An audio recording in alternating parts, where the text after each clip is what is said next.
All right, guys, welcome back to another segment of Hats, Tats, and Stats. I'm Derek Jaws, Taylor Sekaturski, a.k.a. Ginger Jesus. Although, I probably should have saved that for when he grows his beard out. God bless. It's about that time, isn't it? I think it's about that time. Almost playoff beard time? Yeah, football season's here, so it's probably time to start bringing it back. I'm excited. I'm fired up. Christmas is around the corner. Got to get through your pumpkin spice time first. Try the pumpkin spice times all the time, okay? That's fair. Well, our topic for this segment is going to be kind of a full NFL preview. We're not going to go 32 teams and talk about it all. We're going to talk about some of the bigger stuff. Let's start with some players to watch. There's a lot of intriguing stories out there. Earlier segment we talked about the Khalil Mack deal and whether or not he proves he's worth the money, stuff like that. Who's on your radar this year for a possible big season or a downfall or anything really? I'm looking at my man Andrew Luck. I'm excited for him to be back. I've always liked that quirky bastard. I feel like a lot of people kind of forgot about him. I haven't heard much about him. Hasn't been on anybody's. Not a whole lot of talk about him, and there's so many other things that people have talked about.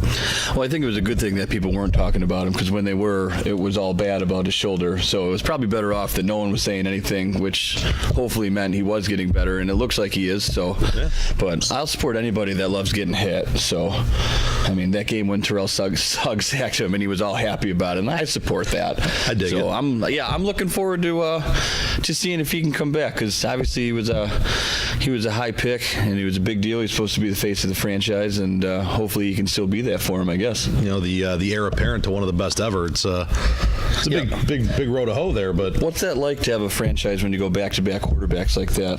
Like the Packers, you go from Brett Favre to Aaron Rodgers. What a rough life. Yeah, or in Manning to Luck, who potentially could be that guy. Yeah, you can go back to San Fran with Montana to Young. What's that like? I don't know. We had Kelly, who initially didn't want to come here and then tore it up, and then Brown's belligerence ever since, essentially. Besides players, Frank Reich, I think that's a steal for the Colts. Yeah. I think they lucked out by not getting McDaniel. I think Frank Reich is going to be an absolute wizard over there. I've actually been reading a lot about that, and they're consulting him on the defensive side too. Well, as an offensive person, you do have tidbits of what you're looking for from a defense, so I think you can be helpful on both sides of the ball. Usually everyone should talk. Yeah. Because you're always trying to scheme against each other, so. Absolutely. It makes total sense, but even a couple years ago when the Bills were looking and his name was mentioned, I thought it was too early for him, and I definitely think we hit a home run with McDermott. Time will tell, but right now I think that's a great move. But I like everything we got going on right now. Yeah, but I think the Colts, I think they lucked out, literally. See what you did there. Okay. We're all about puns. Stemming off your comeback, guys, Deshaun Watson for me, I think I'm intrigued to see what he does. Yeah, he was setting the world on fire a little bit over there. Yeah, it was a short time period, so it'll be interesting to see how defenses treat him now with a little film on him and stuff, and more time to prepare. That's always the proverbial sophomore slump is usually how that goes. So I know it wasn't a ton of game footage, but it exists nonetheless. So Absolutely. We'll see. They're supposed to be better too. That's going to make that division very interesting over there. I agree. That looks like a logjam to me. Yeah, we're potentially talking about that being one of the divisions that has two teams in the playoffs. Yeah, the AFC's tight to begin with. The AFC West is going to be interesting. The South is going to be interesting. North is going to be tight too. The North is always tight. Yeah. It's always a three-man race. And the Browns might win a game this year, so who knows? Weirdly enough, I don't know if they game planned for the preseason, but they looked like a team that wanted to prove something this year. Well, they went 4-0 last preseason, so they got to win games somewhere. Take them where you can get them, even if they're scrimmages. The Bills hired Rex Ryan to get the fan base hyped. They win preseason games. I guess you win some, you lose some, literally. I don't know. The Browns should be better, but I'm not sold on them making some sort of vast improvement. Their coaching staff, to me, I couldn't picture a weirder combination of guys with Todd Haley and Hugh Jackson and then Greg Williams. Those personalities, I don't understand how they work together. I can picture the room. It looks like chaos. So Landry, I don't know. He needs to grow up too, as far as I'm concerned. So that's their whole receiving core seems like it needs to grow up a little bit. I mean, we got a little taste of that with Corey Coleman, but maybe they're playing with a chip on their sholders, which good for them, because with such a losing attitude over there, I hope they play differently. One of my guys that I think I think people should keep an eye on, to me, and playing with a chip on their shoulders, Carlos Hyde. Yeah. Of anything else that I saw in the preseason, I saw Tyrod being Tyrod, because I watched a couple of their games, because one, they played us. Yep. And two, I was sitting around watching when they played the Eagles in that 5-0 barn burner. Yeah, that was really sold tickets for the regular season. The one thing that I noticed through all of that, that was a huge positive, was Carlos Hyde was running the football, and he was running the football friggin' hard, man. I liked him. I thought it was a great pickup for them, probably one of their better ones. And they may feel bad that he went to the Browns, but they got to ride somebody. So, right. And of course McKinnon gets hurt, obviously, and he was going to be a big piece over in San Fran land. So we'll see how long that's going to be. I know that hurts my fantasy. It hurts my fantasy team too. Yeah, took him early. That's rough. I actually snuck him like mid to late rounds in one of the drafts. Good for you. Maybe I jumped the gun on him. I don't know. Adam Schefter really sold me on him. Yeah. All the touches. Every touch there is. Jimmy G. This touch, that touch. There's somebody else to look at. Garoppolo, he's finally going to get a full season to go at it with some new pieces over there. He looks good. Those San Fran jerseys look good too. Yeah. Those are nice. I mean, with Jimmy G, we are talking about a guy who Belichick didn't want to get rid of. That's rare. That's what we were told, yeah. When Billy B wants to hang on to you, that usually says something. Yeah, because usually you're just hay for sale. Yeah. That's how they get treated over there. Oh, you're a little too big for your britches. See you later. Yeah. My all-pro safety that I'm going to send to the Bills for 2 seasons. Yeah. I mean, remember when Will Fork went to the Texans? In his overalls? Yeah, he makes overalls look good. Listen, man, I'm trying to bring it back. I might go buy a pair. Was Walmart still open? 24 hours, I lied. Yeah. That's my bad. And speaking of, another running back, I think Peterson could have a huge year this year. You know what? I took him in fantasy too. It was late. Twice. Yeah. Late twice for me. I mean, it's he's going to get his touches. I don't think he's going to have another 3 years of domination, but someone's got to get the football there. I think Alex Smith will make them two-dimensional, which is good for Peterson because they can't stack the box on him. Yep. That was the problem towards the tail end of Minnesota. Actually, not even the tail end of Minnesota in general. They just stuffed the line on him, and he still dominated. Yeah. But I think he's in a better position there than he definitely was with the Saints last year. And I thought he was productive with Arizona in the second half. I thought that was a better offense for him, and he showed he still got miles on the tires. Absolutely. So I don't know if he's going to tear it up, but I think he's going to have a very productive year for sure. I mean, I'm excited to see it because we're talking about a guy who. We talk about Hyde. You just like watching him run. Just somebody who runs physical still downhill. Personally, I think if he could have stayed healthy and stayed on the field, we may be in a conversation for potentially easily top 5, if not maybe one of the best running backs that's ever played the game. I mean, I'm not going to take that away from him just because of injuries. I think stats-wise, he probably had a chance to be at the top. And that's of what I mean. Everything too. Because that's why I think he's going to get left out of that conversation because of the injuries shortening his stat line. That doesn't help. And I would say that Peterson is more of a one-dimensional back because he was not nearly as versatile out of the backfield catching the ball. I mean, he does it. His screen game is okay, but you're not watching him run routes. He's not standing in the slot like Le'Veon Bell is. Right. But didn't matter. You handed it to him. He was going to find a way to give you 10 anyway. So whether you threw it to him or not, it didn't matter. He was going to figure it out. Anybody else that you're looking for, a big year out of that you think, maybe underrated, Nathan Peterman. The Peterman can. Listen, I believe the Peterman can. Well, the Peterman has to. It's not whether or not I believe it. He just has to. That's all there is to it here. Yeah. Obviously, I'm looking for a big year just because I'm a fan, but I didn't write him off after the 5-interception game. I don't think that was indicative of who he was. 2 of those were his fault. Yeah, 2 out of 3, and we threw him to the wolves as it was. I mean, San Diego was clearly on the uprise there. Yeah. They were not the team of the first 4 or 5 games of the season. They were a playoff team. They proved it down the stretch because it was us or them at one point. Yeah. So, I mean, we were playing a playoff football team, and we gave the man 1 week to prepare to be a starter as a rookie, in the whirlwind of, you're sitting Tyrod, so obviously there's a lot going on. So I'm interested to see how he does with the pressure of Allen on his ass, because he's right behind him. Obviously somebody's chomping at the bit, and the fan base is going to want it at some point. Fan base already wants it. You look through social media right now, half the people are, it's a tank year. We're starting Peterman because they know we're going to suck, so we're going to lose and whatever. And I'm not sold on it. I don't think we're going to have a great year, but I think we're going to go backwards from last year. I expected that regardless of the pickup of Allen. Because, last year, not to call it a fluke, but we weren't supposed to make the playoffs last year. So it was great that we did, and obviously we earned it. And, we had to win enough games to do it. Right. But, I think we go backwards this year, and I'm okay with that because I'll take 1 back to go 2 forward. And I like to think that's what's happening here. I agree. I don't think we're starting Peterman in the sense of a tank year. I think we're starting Peterman because it makes the most sense. Theo Riddick talks about Patrick Ramsey became gun shy in Washington because he just got buried. He got hit so many times, and he was just never the same quarterback. And there's 2 sides to the fence of whether you want to throw a guy to the wolves and he should be good enough to learn by fire and not shake his psyche. But at some point, there's NFL people breathing down your neck all the time. And you can only get punched in the face so many times before you start covering up because you think it's coming. Right. So whether or not it actually is. We saw that with J.P. Lossman. Granted, he didn't have the cold weather experience that Allen has coming from Wyoming, but he was supposed to be the next guy. He had a big arm.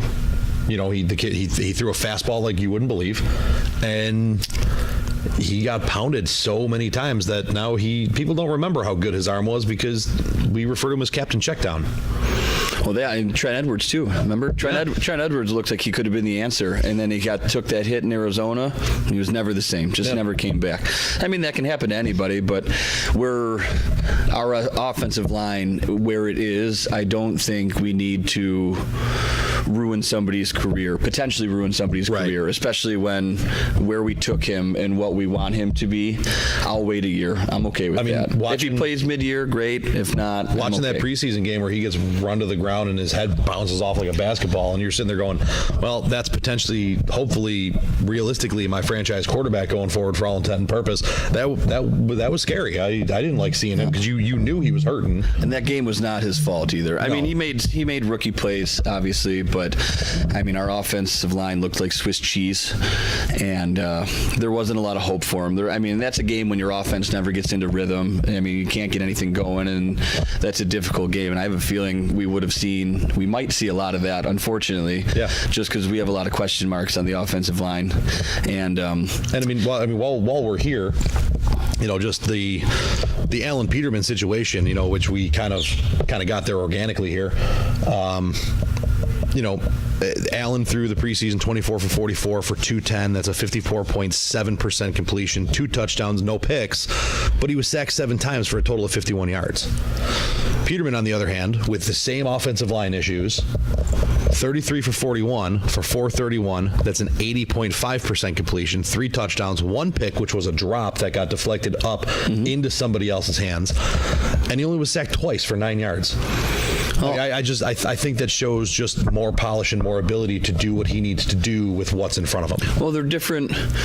They're 2 very different style quarterbacks, that's for sure. Allen's got more of a Brett Favre thing. He's going to hold it a little longer. He's going to look to fit that tight window and make the big throw, which we haven't seen here in years. So I'm not against it, and I think that's why everyone's so excited, because we haven't had someone in years that wants to make the big play. Well, Tyrod didn't want to make the big play. He made it with his legs, but he wasn't going to fit that 20-yard rocket over the middle and stuff a big one. Me and you were watching the first preseason game he played in. Location not important of where we watched that, but I mean, we sat there and like we saw that one deep ball he threw come out of his hands, and we went, oh, that's going to be fun to watch for a while. Absolutely. Because I mean, the ball just comes out so hot, so easy. It looks like a flick of the wrist, and it travels 50, 60 yards in the air. You know, it's just a matter of getting that to an NFL timing and having the time to throw that ball. Yep. Well, and that's, the Cincinnati game, there was a couple times he did have time to throw, but he hasn't reached the point of anticipation yet. He's waiting for receivers to get open and hit them instead of throwing them open or knowing where that route is going to have confidence that if I throw the ball to a spot, it'll all be there. He's not quite there yet, which I think is why the sack numbers are up and why Peterman's not, because Peterman's getting rid of the football. But you're not going to see nearly the explosive plays from Peterman. But it's a safer option all the way around. It makes more sense, and it's going to be more productive for us at the time being. And it's, Aaron Rodgers sat for 3 years. Yeah. So, I mean, Allen's not going to sit for 3 years. That's not going to happen. But if he sits for one, I'll take one over none at this rate because we're not ready for him. No. And he's not ready for us, vice versa. There needs to be I think it's a great fit next year. Yeah, I mean, especially, and you talk about us not getting Mac, which, again, I didn't support because of the 2 first-round picks. Our offensive line has a problem. And if we pick in the top 10 and you can grab me the premier left tackle, left guard, I don't know. I don't know if I'm pretty sure I shared it on our Twitter account. The tackle from LSU yesterday on a running play to his side blocked 2 Miami pass rush. Like, one may have been a D-back, but still, he one-handed a D-back and one-handed a defensive end and squished them together, and the play went right here for a touchdown. And I'm pretty sure I shared it and said, when can we sign this guy? Right. Just give me some of that. Yeah, I mean, that's you're going to see, I'm hoping we see those non-flashy picks in the next year or two. Yeah. The ones that don't break headlines, but they win games. I don't want guys that break headlines. I want guys that break necks. I want that guy. It all starts up front. I don't care what football league we're still playing in. It all starts up front. Whether we start playing flag football or not, you still need a line. I don't care. Yeah. So, looking forward. I mean, any teams you're looking at surprising people this year? Teams surprising people. The parity in the NFL is just insane. Every year, I feel like you get surprised by somebody. I mean, I don't think anybody saw the Eagles coming last year. Not to the extent, and especially how, and nobody saw a backup quarterback just rolling through and looking like nothing actually changed, which I'm interested to see that play out this year for sure, because he's starting week 1 again. Yep, which I'm not surprised. I would have been very, very surprised if Wentz played, and I think the Eagles are good enough that they could probably let Wentz go for about 4 games if they wanted to, and just make sure he's right. I know people are worried about Foles, but I'm actually a little worried about Foles now that I say that out loud. Last year, remember the first game he started, he had a great game. The next game, he looked like hot garbage. And I appreciated his press conference after the game when he pretty much looked at everyone and said, life happens, you have a bad game, I'm going to get after it. And you could feel he wasn't fazed by it. Right. I haven't gotten that same feeling from him this offseason. When you hear him talk, it just doesn't sound like he is okay with not producing. I think he's nervous that Wentz is going to be ready to roll. And I mean, that was my next question. Stemming off of that, do you think it has to do with the fact that, like, last year, Wentz was out, there was no option behind him. Yeah, there was nobody in free agency they were going to pick up to bring in 2B behind him, and it was, I got to get after it. Now, yeah, and you had the confidence of a coaching staff because they had no choice but to give it to you. Right. Now you got the kid who was the starter last year, who, for all intent and purpose, even you've said it's his team. I'm just here till he gets back.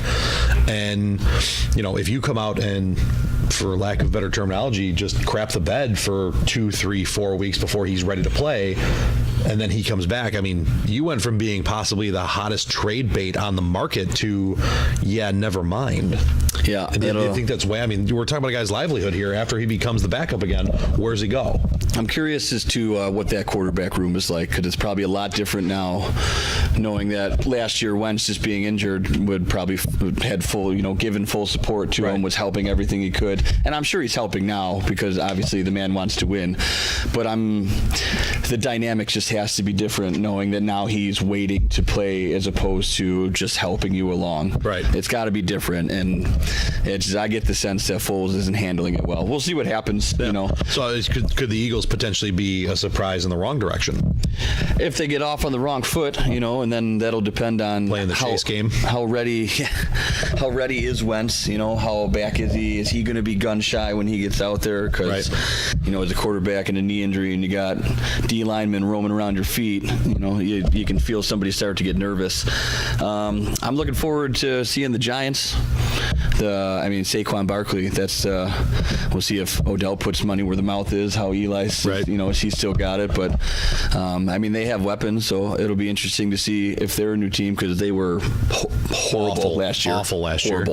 I have written down here. The Redskins could be a pleasant surprise out of there. Yeah, I think they got some good things in place. We talked about Peterson earlier. Alex Smith isn't going to lose any games. I'm an Alex Smith fan. I agree. He's not. I don't know. He doesn't always blow the roof off, but his attitude, consistency, and he's always been a pro. He shows up. He does what he's got to do. So and outside of Peterson, they got some weapons there. Especially if Jordan Reed or Jordan Reed. It's Jordan. Jordan Reed. Yeah. I almost said Josh Reed and went back to an old Bill. Love Josh Reed. If Jordan Reed can stay healthy and stay. Are you talking about Andre Reed right now? Who the fuck is Josh Reed? I don't know. I'm lost. See, I get confused. I'll cut this out. So, anyway, if Reed can stay on the field, they have weapons. But I don't think he's played a full season ever. No. But he is a dominant weapon over there. I think they're going to be okay in general. Their defense is going to tell more of the story than their offense and how this season goes for sure. But I'm an Alex Smith fan. I'm looking forward to him. When does Seattle's defense come back? Is that ever going to be a thing again, or have we just seen the end of them? Because I feel bad for Russell Wilson. I do too. I don't know. They have guys that are supposed to be, next man up type mentality over there, but I think you had something special with that group of jackasses in the Legion of Boom or whatever they called themselves that just worked. Yeah, and now you take Sherman to San Fran, and he's going to play with a chip on his shoulder. He stayed in that division on purpose. Absolutely. There was only one reason to go there. Plus, the 49ers are going to be much improved. If Jimmy G goes, the 49ers are going to be someone to deal with, and that's a new team over there. That's going to put a wrinkle in things. But yeah, I think Sherman's still got a couple years in him. Obviously losing Cam Chancellor sucks. Can't fix that. That's rough. But their defense as a whole, they've lost every key part that they had at one point when their defense was, which begs the question: was it was the defense coached well and played well because of the coaching, or was it they were just that talented it didn't matter what you ran, they were going to do it? I think they found a perfect storm with a group of guys that played well together. They knew each other, the chemistry was good, and if you look back when everything started, they were all on low-level contracts. Right. And then all of a sudden, there you go, you got four guys that want to get paid all of a sudden, and now you have problems. Yeah.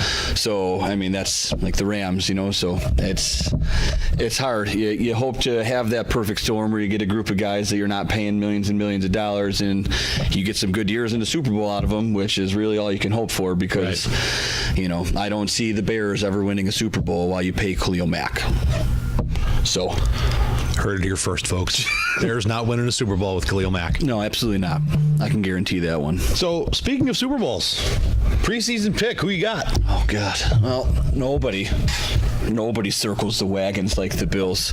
And in homage to my main man, Boomer, the Bills and the Niners in the Super Bowl. Ooh. Absolutely. Ooh. Absolutely. I like where your head's at. Yeah. And by the way, that's going to be Josh Allen leading the second half of the season to the Super Bowl. Oh, leading the late charge comeback style. Late charge. I dig it. Because, if we're winning, they're not taking Peterman out. So with Allen, there's some rockiness there. Yep. Maybe an injury, and then Allen takes over and takes us to the promised land. We're going to go about 500 for the first 6 games. games, and front office isn't going to be able to handle it anymore. Allen goes in, and my wishful thinking, he just lights a spark, short fuse, and boom, the bells go off. Like a rocket.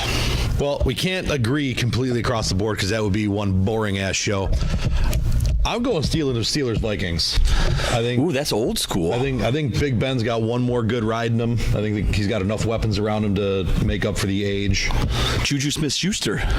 Love me some Juju Smith-Schuster. God, I can't believe I got that out right. I know. I'm really proud of myself. You know, and then I mean, that's got NFL films written all over it. The Right. Steelers and the Vikings. I mean, that old gray, shady background with the highlights playing, and yes, steam coming off everyone's heads because it's cold. Yeah, listen, man. Yeah. I'm looking at it. I'll never vote for the Patriots to win the Super Bowl ever. Can't do it. So as far as I'm concerned, they don't even play in the league. Those are valid picks too. The Vikings. I mean, if Kirk Cousins is advertised and he blends well with them, I mean, the Vikings were one step away, and I would like to think that Kirk Cousins is an upgrade to Case Keenum. So yeah, that wouldn't surprise me one bit. None of that. I mean, the Steelers are always in the talk. Always in the talk. So I mean, that defense is tight. Somehow every year they got two probably the best top two receivers in the league, like the best 1-2 combo. Yeah, I mean, a lot of that's going to depend on whether Bell shows up and decides to play football. True. So, I mean, if Bell plays, I allow this pick. If Bell doesn't, then we're going to have to repick. That's fair. Or if you want to stick to it, that's asinine. So, again, heard it here first. Circling wagons, Bills, Niners, Steelers, Vikings, a la Kirk Cousin. You like that?